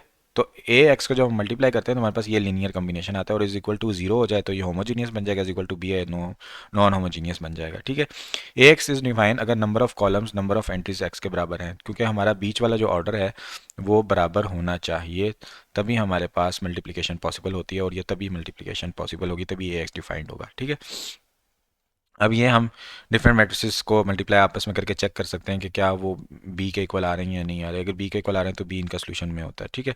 अब थ्योरम हमारा एक कहता है कि अगर A m n by n matrix है, A1 से एन तक इसके कॉलम्स हैं और बी एम डायमेंशन के अंदर है, तो matrix X is equal to same solution है वेक्टर इक्वेशन। जो वेक्टर इक्वेशन का सोल्यूशन बनेगा ना इस इक्वेशन का, वही सोल्यूशन हमारा A x is equal to B equation का होगा, ठीक है, क्योंकि ए एक्स बेसिकली इसी के इक्वल है ना। जब हम इसका क्या करें, इसके कोफिशिएंट सेलेक्ट कर दें, x1 x2 x3 xn की तमाम वैल्यूज निकाल लें, वही इस इक्वेशन का भी सोल्यूशन होगा। ठीक है, तो हमारे पास ऑगमेंटेड मैट्रिक्स जो जनरेट होता है वो ए के तमाम कॉलम ले लेते हैं और बी साथ में एक लाइन लगा के लिखते हैं या डायरेक्ट थोड़ा गैप दे के लिख दें और फिर इसको रिड्यूस एचेलॉन फॉर्म में ले जाएं ताकि हमारा सिस्टम सिंपलीफाई हो जाए और फिर x1 x2 x3 की वैल्यूज कैलकुलेट करने की कोशिश करें। ठीक है, अगर हमारे पास equation X is equal to B का कोई सोल्यूशन है तभी होगा जब हमारा बी जो है वो लीनियर कम्बिनेशन की फॉर्म में लिखा जा सकता है। अगर आपने ए एक्स लिख दिया, ठीक है, और x की जो एंट्रीज थी वो a के कॉलम के बराबर नहीं थी, ये दोनों आपस में मल्टीप्लाई नहीं हो सकते, b का सोल्यूशन भी एग्जिस्ट नहीं कर सकता। सॉरी, बाय बाय टाटा। उसके बाद हमारे पास नेक्स्ट जो कॉन्सेप्ट है, ये एग्जांपल्स हैं जिसके अंदर हम ट्राई कर रहे हैं कि कैलकुलेट करने की कोशिश कर लें, चेक कर लें लीनियर कम्बिनेशन है भी सही या नहीं है। ठीक है, थ्योरम 2 हमारे पास ये कहता है कि A m by n matrix है, तो जो फॉलोइंग स्टेटमेंट है ये लॉजिकली इक्विवेलेंट होंगी कि अगर हमारे ये तीनों चीज़ें एग्जिस्ट करती हैं, यानी एक भी इनमें से सही हुई तो बाकी दोनों भी सही होंगी। ठीक है, ये कहने का मतलब है कि अगर A x is equal to B का सोल्यूशन होगा तो जो कॉलम्स ऑफ ए हैं वो आर एम एस लाई करेंगे। ठीक है, यानी जो हमारे पास कॉलम्स हैं वो m मल्टीप्लाई बाय n है। ठीक है, हमारे पास a की डायमेंशन, तो m डायमेंशन में उसके कॉलम्स लाई कर रहे होंगे। ठीक है, यानी जितनी नंबर ऑफ रोज होंगी हमारे पास उतने हमारे पास कॉलम की डायमेंशन बनेगी, कॉलम स्पेस की डायमेंशन बनेगी, और जो पिवट पोजीशन होंगी हर रो के अंदर इंक्लूडेड होंगी, तभी उसके हमारे सोल्यूशन बनेंगे, वरना सोल्यूशन नहीं बनेगा। ठीक है, उसके बाद हमारे पास थ्योरम है वो ये कहता है कि कोफिशिएंट मैट्रिक्स जो है इसके लिए ये थ्योरम जो है ना ये ठीक है, ऑगमेंटेड मैट्रिक्स के लिए ठीक नहीं है। अगर ऑगमेंटेड मैट्रिक्स के अंदर पिवट पोजीशन तमाम रोज के अंदर हैं तो इक्वेशन जो है ये कंसिस्टेंट हो भी सकती है, इसका सोल्यूशन एग्जिस्ट कर भी सकता है, नहीं भी कर सकता। तो ये सिर्फ कोफिशिएंट मैट्रिक्स के लिए था। ठीक है, फॉर एग्जाम्पल हमारे पास ये कोफिशिएंट मैट्रिक्स ये आता और ये तमाम एंट्री जीरो होती। अब तीसरे में तो हमारे पास पिवट पोजीशन है ही नहीं, तो हम ये कह देते हैं कि हमारा जो मैट्रिक्स है इसका जो सिस्टम है इसका सोल्यूशन लाई नहीं करता, एग्जिस्ट नहीं करता। ठीक है, तो यहाँ पे हमारे पास जो हमने एंट्री जनरेट की है ए एक्स के अंदर, पहली एंट्री, इसको हम डॉट प्रोडक्ट कहते हैं। ठीक है, ये पहली रो और इस वेरिएबल के मैट्रिक्स को आपस में मल्टीप्लाई करने से इसकी पहली रो जनरेट होती है, इसको कहते हैं हम डॉट प्रोडक्ट। ठीक है, उसके बाद हमारे पास ये एग्जांपल्स हैं। अगर हमने चेक करना हो कि ये स्पैन 3 में लाई करते हैं वेक्टर्स या नहीं करते, तो हम C1 V1 plus C2 V2 plus C3 V3 is equal to B करके चेक करें। अगर हमारे पास वैल्यूज़ आ जाती हैं, लाई करती हैं, हम रिप्रेजेंट कर सकते हैं। जैसे यहाँ पर हमने क्या किया, K1 V1 K2 V2 K3 V3 को B के इक्वल हमने रख के देखा। ठीक है, अब हम क्या करते हैं, B1 B2 B3 की अगर वैल्यूज़ हमारे पास कोई ना कोई आ गई, सोल्यूशन आ गया, तो इसका मतलब ये उसमें लाई करती हैं। ठीक है, तो हम डिटर्मिनेंट निकाल के भी ये चीज़ चेक कर सकते हैं। ठीक है, अगर हमारा कोफिशिएंट मैट्रिक्स हमने बनाया B1 B2 B3 के इक्वल रख के, अब हमने कोफिशिएंट मैट्रिक्स बना लिया और उसका डिटर्मिनेंट ले लिया, अगर वो नॉन जीरो के बराबर है तो इसका मतलब हम बी की वैल्यूज़ कैलकुलेट कर सकते हैं और हमारे पास जो बी स्पैन करेगा V1 V2 V3 वो 3 डायमेंशन में स्पैन कर रहा होगा। उसके बाद ये इंपॉर्टेंट कॉन्सेप्ट है, ये याद रखिएगा, ये आगे भी वेक्टर स्पेसिस में भी इस्तेमाल होगा। अगर हमारे पास एक सेट ऑफ वेक्टर्स है, ठीक है, जिसके अंदर 4 वेक्टर्स हैं हमारे पास V1 V2 V3 V4, ये R3 स्पैन करेंगे अगर हमारे पास C1 V1 C2 V2 C3 V3 C4 V4 इसकी जो बेसिस है ना उसके कोफिशिएंट्स को आपस में मल्टीप्लाई करके अगर उसके इक्वल हो जाता है और हम फिर डिटर्मिनेंट निकालते हैं और वो नॉन जीरो के बराबर आ जाता है, यानी C1 C2 की कोई वैल्यू आ जाती है। जहाँ पे हमारे पास जो W1 W2 W3 हैं वो बेसिक मैट्रिसेस होंगे। ठीक है, यानी E1 E2 E3 होंगे हमारे पास अगर हम वेक्टर्स ले रहे हैं। अगर हम पॉलिनोमियल इक्वेशन ले वो होंगे, वो हम आगे जाके ये इस कॉन्सेप्ट को फर्दर डिटेल में देखेंगे जब लेक्चर नंबर 19-20 आएगा। ठीक है, यहाँ पे उन्होंने पता नहीं ये क्यों कॉन्सेप्ट बोल दिया, आई थिंक ये कंफ्यूज करना चाह रहे हैं। तो हम इस तरह लिखते हैं, फिर हम ये हमारे पास ना वैल्यूज़ आती हैं, फिर यहाँ पे D1 रह जाएगा क्योंकि बाकी जीरो है, यहाँ D2 रह जाएगा और यहाँ पे D3 रह जाएगा। अब हम इसका एक कोफिशिएंट मैट्रिक्स बना लें, ठीक है, और उस कोफिशिएंट मैट्रिक्स का डिटर्मिनेंट कैलकुलेट करें। ठीक है, अगर वो हमारे पास determinant not equal to zero आ जाएगा तो हम कहेंगे इसका सोल्यूशन एग्जिस्ट करता है और ये कंसिस्टेंट है। ठीक है, अब लेकिन यहाँ पे क्या हुआ, हमारे पास जब हमने रो रिड्यूस एचेलॉन में इसको कन्वर्ट किया तो हमारे पास ये इक्वेशन आई, तो zero is equal to this हो गया। अब ये सिस्टम इनकन्सिस्टेंट हो गया क्योंकि एस स्पैन फिर क्या करेगा, एस स्पैन नहीं करेगा क्योंकि इसके इक्वल हम जीरो कभी ला ही नहीं सकते। ठीक है, यहाँ पे हमारा ये लेक्चर मैट्रिक्स सेक्शन का इक्वेशंस का भी खत्म होता है। ठीक है, अच्छा, अब हमने देखा था कि हम मैट्रिक्स अगर बनाते हैं तो हम सॉल्यूशन जनरेट कर सकते हैं लीनियर सिस्टम्स के मैट्रिक्स की हेल्प से। ठीक है, तो ऑगमेंटेड मैट्रिक्स जो सॉल्यूशन जनरेट करेगा वो वही होगा जो लीनियर सिस्टम का सॉल्यूशन होता है। तो यहाँ पे हम सॉल्यूशन सेट बनाएंगे लीनियर सिस्टम्स का। वो क्या होता है कि set of all possible solutions को हम सॉल्यूशन सेट कहते हैं। होमोजीनियस लीनियर सिस्टम क्या होता है, जिसके राइट साइड पे जीरो होता है। नॉन होमोजीनियस कौन सा होता है, जिसके राइट साइड पे बी होता है, जीरो नहीं होता। ट्रिवियल सॉल्यूशन वो होता है कि जिसके अंदर तमाम हमारे पास सॉल्यूशन की वैल्यू जीरो के बराबर होती है और वो एक ही यूनिक सॉल्यूशन होता है, उसको हम जीरो सॉल्यूशन या ट्रिवियल सॉल्यूशन कहते हैं। नॉन ट्रिवियल ये होता है कि जो जीरो सॉल्यूशन के अलावा बाकी x की वैल्यूज़ होती हैं उनको हम नॉन ट्रिवियल कहते हैं, क्योंकि ट्रिवियल इजीली बेकार सी चीज़ है, आसानी से कैलकुलेट हो सकती है, इंपॉर्टेंट चीज़ नहीं है, इसलिए हम जीरो जीरो को ट्रिवियल कहते हैं। नॉन ट्रिवियल के लिए हमें थोड़ी मेहनत करनी पड़ती है, तो इसको हम नॉन ट्रिवियल सोल्यूशन कहते हैं। हमारे पास जो एग्जिस्टेंस यूनिकनेस थ्योरम ये है कि अगर हमारे पास homogeneous solution ax is equal to zero है और इसका अगर नॉन ट्रिवियल सोल्यूशन आ गया तभी होगा जब हमारे पास इसके अंदर फ्री वेरिएबल है। अगर हमारे पास जीरो होमोजीनियस इक्वेशन के राइट साइड पे और हमारे पास सिर्फ ट्रिवियल सोल्यूशन आ रहे हैं तो हम कहेंगे कि ये इक्वेशन जो है इसके इसका फ्री वेरिएबल कोई नहीं होगा, सारे वेरिएबल्स की हमारे पास वैल्यू होंगी, तभी इसका ट्रिवियल सोल्यूशन होगा। ठीक है, अब हमारे पास एक सोल्यूशन सेट है, इसका कोफिशिएंट मैट्रिक्स बनाते हैं, ये बनाते हैं। अब इसको ऑगमेंटेड मैट्रिक्स हम जनरेट करें, रिड्यूस एचेलॉन फॉर्म में लेके जाएं, उसके बाद देखें कोई फ्री वेरिएबल आ रहा है या नहीं आ रहा। ठीक है, अब हम ये कैलकुलेट करते हैं तो हमारे पास एक फ्री वेरिएबल आ जाता है। ठीक है, x3 फ्री हो जाता है यहाँ पर। अच्छा, फ्री वेरिएबल हम कैसे देखते हैं ये भी मैं बता देता हूँ कि हमारे पास जो मैट्रिक्स होता है ना रिड्यूस एचेलॉन फॉर्म में, उसके अंदर हम पिवट कॉलम्स देखते हैं, पिवट पोजीशंस देखते हैं। अब ये एक पिवट पोजीशन है, ये एक पिवट पोजीशन है। जो पिवट पोजीशन वाले एलिमेंट होते हैं ना, यहाँ पे एक x1 है और x2 है, उनको तो हम रिप्रेजेंट कर देते हैं बाकी की फॉर्म में। जिसमें पिवट नहीं होता ना, x3 में पिवट नहीं है, तो उसको हम फ्री वेरिएबल डिक्लेयर कर देते हैं। ठीक है, तो यहाँ पे हमारे पास x3 फ्री वेरिएबल डिक्लेयर हो गया, इसका मतलब इसके नॉन ट्रिवियल सॉल्यूशंस एग्जिस्ट करते हैं इस सिस्टम के। ठीक है, उसके बाद हमारे पास अगर जो हमारे पास सॉल्यूशंस हैं, अगर हम उनके अंदर दोबारा से x इज इक्वल टू, बाकी जो हमने x1 लिखा था वो 4/3 x3 के इक्वल आया था, x2 जो है वो 0 आया था और x3 के इक्वल था क्योंकि ये फ्री था। ठीक है, अब हम x3 इनमें से कॉमन लें, x3 v के फॉर्म में लिख दें, तो हमने ये लीनियर कम्बिनेशन के फॉर्म में लिख दिया, तो ये जो स्पैन करेगा ये v सेट जो होगा इसका सोल्यूशन उसके ऊपर ये स्पैन कर रहा होगा। ठीक है, तो ये जो ट्रिवियल सोल्यूशन होता है ये हम ऑब्टेन कर सकते हैं अगर x3 को हम 0 चूज़ कर लें। अगर हम यहाँ 0 चूज़ हो जाएगा तो हमारे पास जो सोल्यूशन बनेगा वो a की फिक्स्ड सोल्यूशन होगा, वो ट्रिवियल सोल्यूशन कहलाएगा। उसके बाद हमारे पास नॉन ट्रिवियल सोल्यूशन जो होता है ये इसकी सम जीरो एंट्रीज भी हो सकती हैं, लेकिन तमाम एंट्री जीरो नहीं होनी चाहिए नॉन ट्रिवियल सोल्यूशन में। ट्रिवियल सोल्यूशन में तो सभी जीरो होंगी। ठीक है, नॉन ट्रिवियल में कोई एक जीरो हो सकती है लेकिन तमाम जीरो नहीं हो सकती। ठीक है, तो कोई ना कोई नॉन जीरो होनी चाहिए। अब ये सिस्टम हमने अगर सॉल्व करना है तो इसके अंदर हम क्या करें, x1 को बाकी की फॉर्म में लिख दें, x2 और x3 इसके अंदर फ्री है क्योंकि हमारे पास तो एक ही इक्वेशन गिवन है, तो x1 को इसकी फॉर्म में x2 को x2 ही लिख दें, x2 को x3 को x3 लिख दें। अब इसके अंदर से आप क्या करें, x2 वाली चीज़ें सेपरेट कर लें, x3 वाली सेपरेट कर लें। ठीक है, अब x2 इसमें से कॉमन लेंगे हम, ये 0.3 1 और 0 बन जाएगा। यहाँ से x3 कॉमन लेंगे, ये 0.2 0 और 1 बन जाएगा।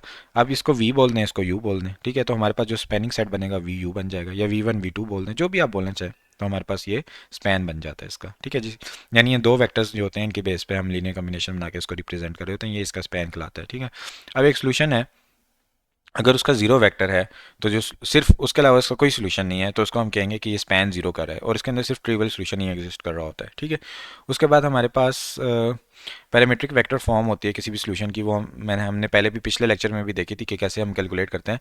जब सोल्यूशन सेट एक्सप्लिसिट वेक्टर्स की मदद से डिस्क्राइब कर दिया जाए तो सोल्यूशन सेट जो होता है हम उसको कहते हैं पैरामीट्रिक फॉर्म के अंदर है। ठीक है, क्योंकि हम u और v लिख देते हैं। ठीक है, ये वेक्टर्स होते हैं। तो पैरामीट्रिक इक्वेशन जो होती है प्लेन की, वो क्या होती है, उसके अंदर दो वेक्टर्स होते हैं। ठीक है, अगर यहाँ पे मैं x is equal to s u कर दूँ, एक ही वेक्टर इंक्लूड कर दूँ, तो ये लाइन की पैरामीट्रिक इक्वेशन बनेगी, प्लेन की नहीं बनेगी। ठीक है, उसके बाद हमारे पास अगर ये है x is equal to x3v, ठीक है, इसके अंदर x3 अगर हमारा फ्री होता है तो इसके नॉन ट्रिवियल सॉल्यूशंस होते हैं। s is equal to t v जो है टी आर में है, तो हम क्या करते हैं, फ्री वेरिएबल को रिप्लेस कर देते हैं t से। ठीक है, तो ये हमारे पास पैरामीट्रिक वेक्टराइजेशन ऑफ अ लाइन बन जाती है क्योंकि इसके अंदर एक ही वेक्टर है।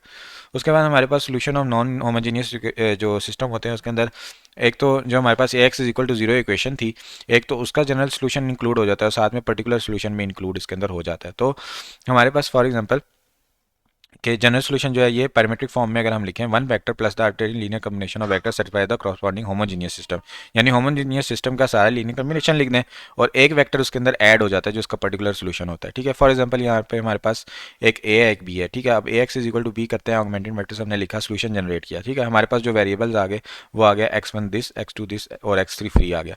अब हम x इज इक्वल टू लिखें x1 x2 और x3। ठीक है, अब x1 को इक्वल आएगा इस चीज़ के, x2 आएगा 2 के इक्वल। ठीक है, और x3 आ जाएगा उस जगह पे। ठीक है, तो हमारे पास जब यहाँ पे हमने कॉमन लिया इस चीज़ को, कोफिशिएंट को अलग किया, तो हमारे पास इसके अंदर कोई भी वेरिएबल नहीं है। यहाँ पे हमारे पास x3 वेरिएबल है।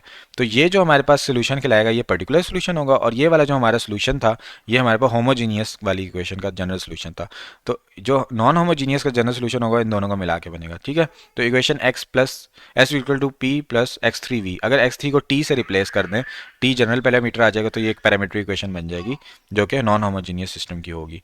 उसके बाद हमारे पास जो वेक्टर p है इसको हम पर्टिकुलर सोल्यूशन कहते हैं ax is equal to b का। अगर हमारे पास ये इक्वेशन जो होती है एग्जांपल 3 में थी, वहाँ पे ax इज इक्वल टू 0 था, तो यहाँ पे हमारे पास p इंक्लूडेड नहीं था, हमारा जो आंसर था वो सिर्फ x is equal to tv के इक्वल आया था। अब हमारे पास इक्वेशन है ax is equal to B, ये कंसिस्टेंट है फॉर सम गिवन b। तो p जो है एक पर्टिकुलर सोल्यूशन है, तो सोल्यूशन set ax is equal to b जो होगा इसके अंदर w is equal to p plus v h आएगा, जहाँ पे वी एच होमोजीनियस इक्वेशन का सोल्यूशन था, साथ में पर्टिकुलर सोल्यूशन ऐड कर देंगे, ठीक है।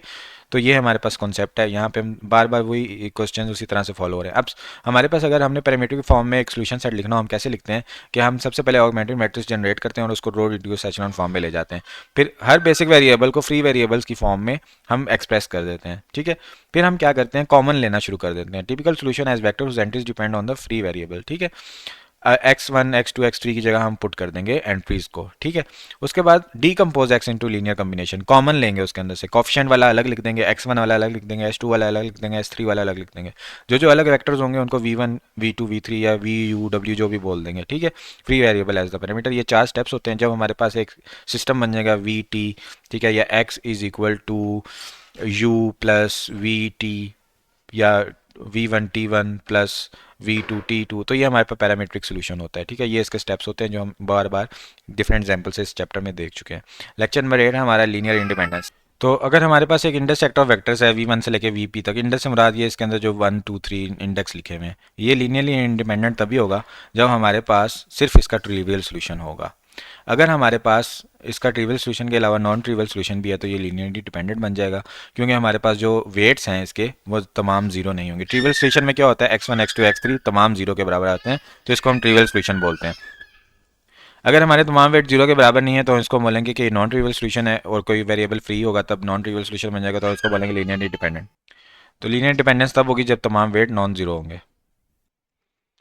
नेक्स्ट हमारे पास ये है कि अब आपने देखना है इसमें अगर फ्री वेरिएबल आ रहा है तो आप कहेंगे कि ये लीनियरली डिपेंडेंट है, अगर फ्री वेरिएबल नहीं आ रहा तमाम हमारे जीरो के बराबर आ रहे हैं तो आप कहेंगे ये लीनियरली इंडिपेंडेंट है, ठीक है। तो ये डिफरेंट एग्जांपल्स हैं। उसी तरीके से आप सॉल्व करेंगे ऑगमेंटेड मैट्रिक्स जनरेट कर रिड्यूस एचेलॉन फॉर्म में ले जाके, उसके बाद मैट्रिक्स जो फ्री वेरिएबल्स हैं उनकी फॉर्म में लिख के देखेंगे, अगर फ्री वेरिएबल आ रहा है तो आपके पास नॉन ट्रिवियल सोल्यूशन जनरेट हो जाएंगे। अगर हमारे पास कॉलम ऑफ मैट्रिक्स ए हैं वो लीनियरली इंडिपेंडेंट तभी होंगे जब हमारे पास सिर्फ ट्रिवियल सोल्यूशन अवेलेबल होगा, यानी सिर्फ जीरो के बराबर तमाम वेट्स होंगे या उनकी कोई फिक्स्ड वैल्यूज़ होंगी। अगर नो फ्री वेरिएबल होगा तभी ट्रिवियल सोल्यूशन होगा और तभी वो इंडिपेंडेंट होंगे। अब हमारे पास एक सेट है जिसके अंदर सिर्फ एक ही वेक्टर है v, ठीक है। ये लीनियरली इंडिपेंडेंट तभी होगा जब ये वेक्टर जीरो के बराबर ना हो। अगर हम c1 v is equal to zero करते हैं तो हमारा कांस्टेंट तो जीरो के बराबर नहीं होगा, वेक्टर जीरो है, कांस्टेंट हम कुछ भी ले लें, तो कांस्टेंट जीरो होना, वेट जीरो होना लाजमी होता है, इसलिए हम इसको तभी हम इंडिपेंडेंट कहेंगे अगर ये वेक्टर जीरो के बराबर नहीं है, vector is not equal to zero. Zero vector तब लीनियरली डिपेंडेंट हो जाता है क्योंकि हमारे पास कांस्टेंट हम कुछ भी ले लेते हैं, वेट जीरो के बराबर नहीं लेना पड़ता, इसलिए इसके मैनी नॉन ट्रिवियल सॉल्यूशंस बन जाते हैं, ठीक है। उसके बाद जब हमारे पास एक वेक्टर दूसरे वेक्टर का मल्टीपल होता है तब भी वो लीनियरली डिपेंडेंट कहलाता है, ठीक है। और उसके बाद हमारे पास जो v1 v2 अगर मल्टीपल नहीं है एक दूसरे के तो वो लीनियरली इंडिपेंडेंट कहलाते हैं, ठीक है। अब दो वेक्टर्स का सेट है अगर लीनियरली डिपेंडेंट होगा अगर vectors multiple of each other हैं, ठीक है। और वेक्टर्स मल्टीपल अगर ईच अदर होंगे तो ज्योमेट्रिक प्लेन में ये होगा कि ये एक प्लेन पे एक लाइन में लाई कर रहे होंगे, ठीक है। जैसे 3 1 कोऑर्डिनेट है, इसको 2 से मल्टीप्लाई कर दूँ, 2 3 ज़र 6 2 1 ज़र 2, तो ये मल्टीपल होता है, ये उसी लाइन सेम लाइन पे लाई कर रहा होता है ज्योमेट्रिक के अंदर, ठीक है। उसके बाद हमारे पास नेक्स्ट कॉन्सेप्ट है कि हमारे पास इंडेक्स सेक्टर्स एस v1 से लेके vp तक, इसके अंदर दो हैं या उससे ज़्यादा वेक्टर्स हैं, ये लीनियरली डिपेंडेंट तभी होंगे जब at least one of the vector is the linear combination of other, जब हम एक वेक्टर को दूसरे वेक्टर्स की लीनियर कम्बिनेशन की फॉर्म में लिख सकते हैं तब ये लीनियरली डिपेंडेंट होंगे।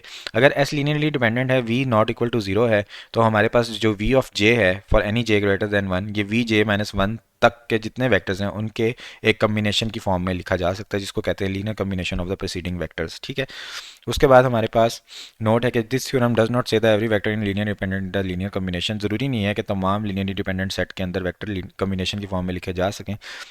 ऐसा हम फेल भी हो सकते हैं कि हम ना लिख पाएँ लीनियर कम्बिनेशंस की फॉर्म में उसको। ठीक है, उसके बाद हमारे पास एक है set contain more vectors than there are entries in each vector, यानी हमारे पास एंट्रीज कम है, 3 एंट्रीज हैं फॉर एग्जांपल, यानी डायमेंशन 3 बन रही है, वेक्टर्स हमारे पास 4 हैं। तो अगर वेक्टर्स हमारे पास एंट्रीज से ज़्यादा हैं तो हमारे पास सेट जो होगा लीनियरली डिपेंडेंट होगा।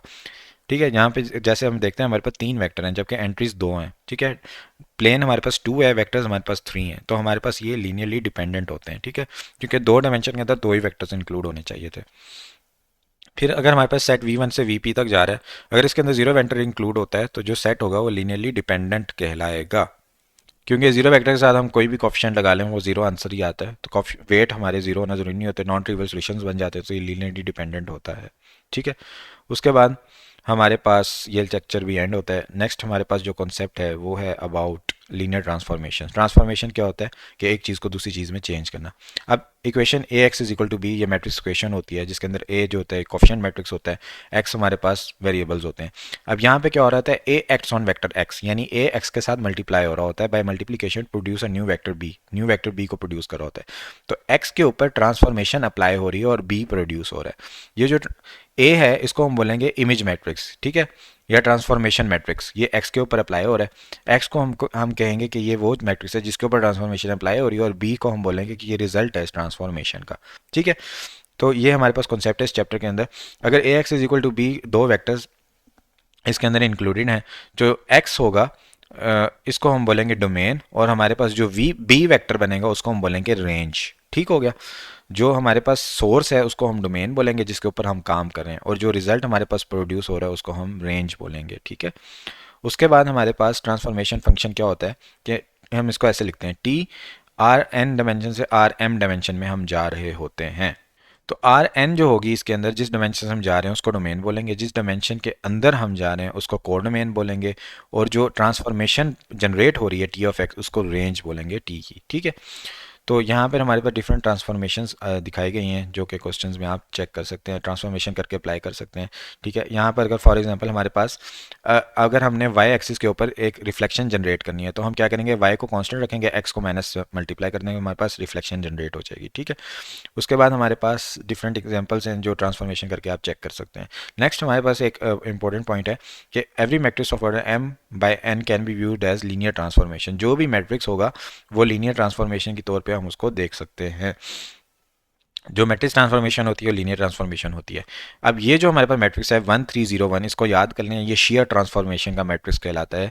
जब आप इसको किसी एक्स के ऊपर अप्लाई करते हैं तो वो उसकी शेयर ट्रांसफॉर्मेशन कर देता है। जैसे हमारे पास एक्स की वैल्यू थी 0 2, ठीक है, या 2 2, अब हमने इसके ऊपर ये मैट्रिक्स अप्लाई किया तो हमारे पास ये शेयर हो गया, यानी ये फैल गया, स्ट्रेच हो गया, तो इसको शेयर ट्रांसफॉर्मेशन कहते हैं। ये मैट्रिक्स आप याद कर लें, ये बाकी तो आइडेंटिटी मैट्रिक्स से मिलता जुलता है। ठीक है, लेकिन यहाँ 0 जो होता है ना आइडेंटिटी मैट्रिक्स की, उसकी जगह हमने 3 डाल दिया, 3 डालने से क्या हो गया, शेयर क्रिएट हो गया। ठीक है, बाकी लीनियर ट्रांसफॉर्मेशंस क्या होती है, अगर ए एक m बाय n मैट्रिक्स है तो ट्रांसफॉर्मेशन एक्स जो ए एक्स में उसको कन्वर्ट कर रही है, इसकी कुछ प्रॉपर्टीज़ होती हैं।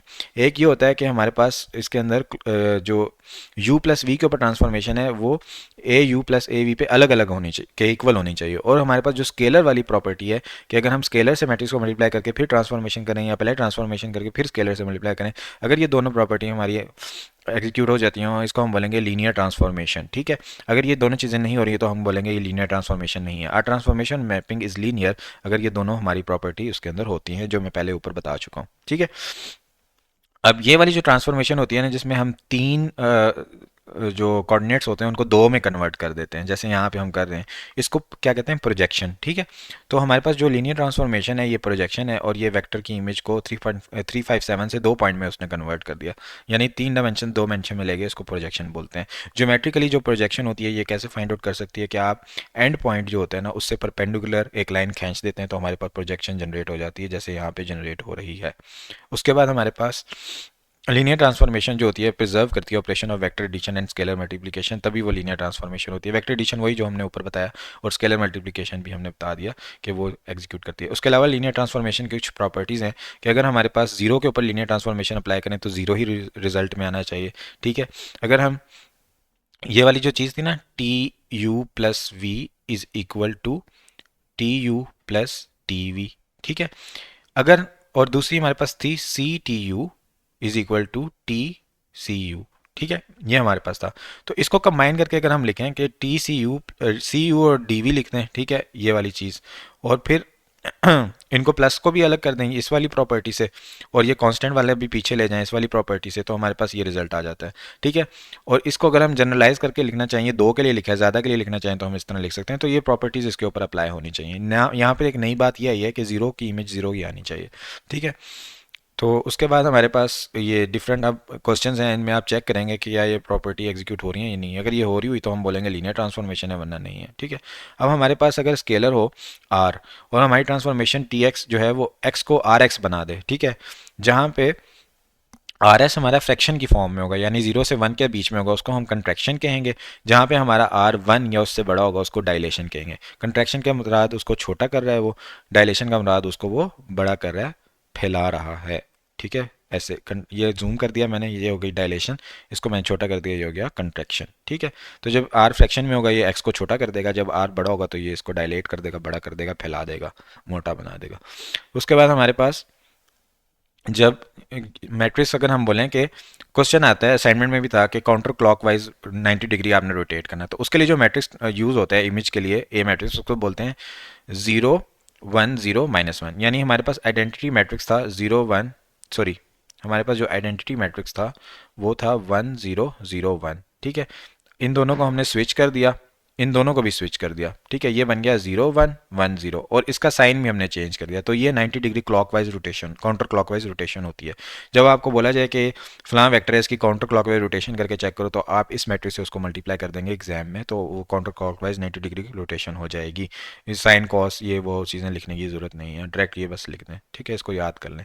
उसके बाद हमारे पास लेक्चर नंबर 10 है जो है matrix of a linear transformation, यानी अब हमारे पास क्या था, A x is equal to B, ये हमारे पास जो था T X is equal to A X, यानी एक्स के ऊपर ए एक्ट कर रहा था एज मल्टीप्लीकेशन। ये जो ए होता है जो एक्स के ऊपर एक्ट कर रहा होता है, इसको बोलते हैं matrix of a linear transformation.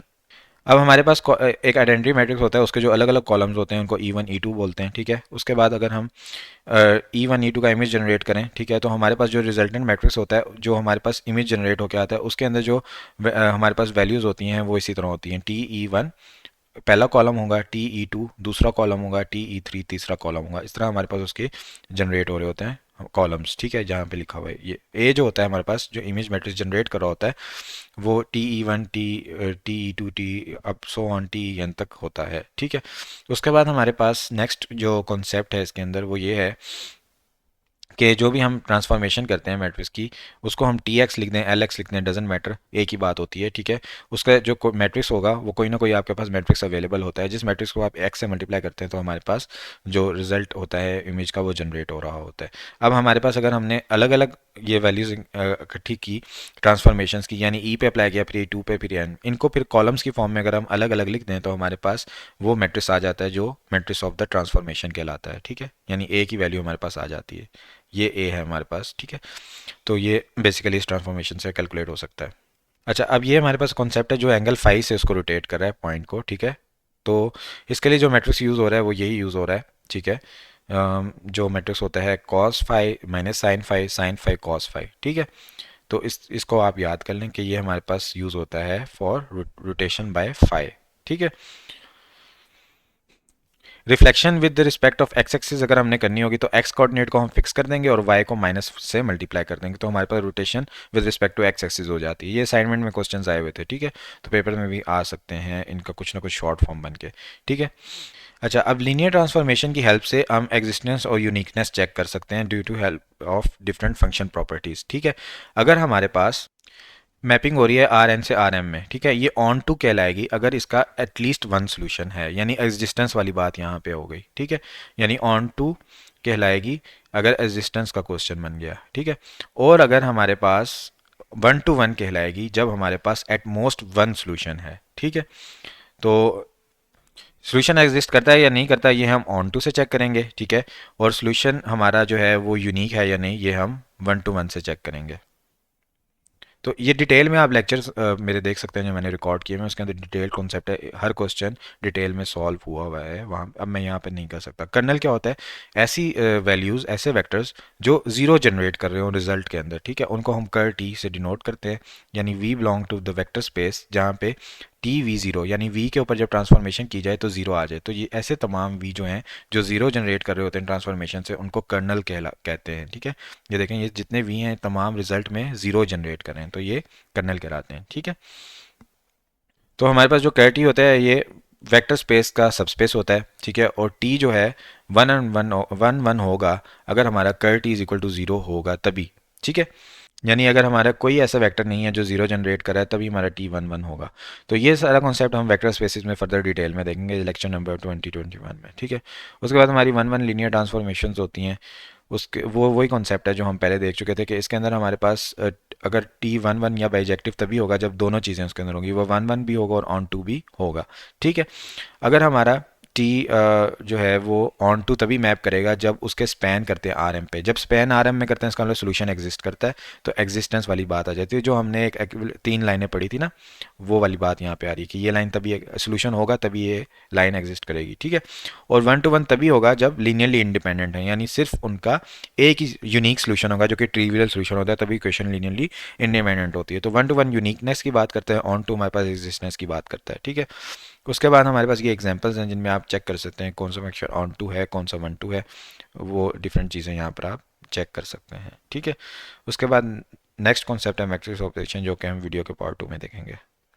Thank you so much everyone for joining and watching.